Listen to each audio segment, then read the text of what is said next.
Bonjour à tous et bienvenue dans la revue de presse Afrique du jour.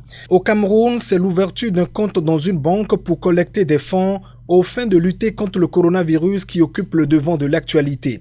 L'initiateur Maurice Kamto, leader du mouvement pour la renaissance du Cameroun MRC, parti d'opposition, est dans le viseur du gouvernement camerounais. Le quotidien La République renseigne que par une correspondance en date du 13 avril et signée sous le sceau de l'extrême urgence, le ministre de l'administration territoriale a demandé à son collègue des finances de fermer le compte ouvert par Maurice Kamto, ce qui fait dire au journal que le butin est désormais gelé.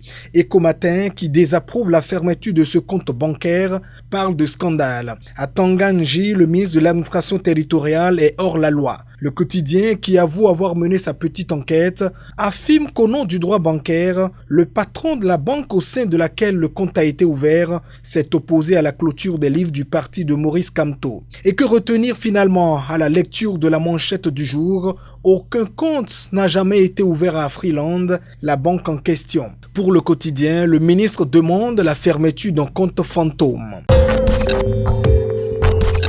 En Côte d'Ivoire, ce ne sont pas des fantômes mais des hommes qui sèment la terreur dans certains quartiers. À Bobo, à Djamé-Yopougon. Image à l'appui, le quotidien Le Jour relate que profitant du couvre-feu, les bandits troublent le sommeil des populations. Le journal, qui appelle les forces de l'ordre à la vigilance, annonce par ailleurs que 4 éléments des forces armées de la Côte d'Ivoire, dont un colonel, sont mis aux arrêts. En attendant de décider de la suite de cette affaire, le préfet d'Abidjan dénonce la cupidité de certains de ses concitoyens à la une du Nouveau Réveil. Des dons Covid-19 sont vendus au marché à Lamtil.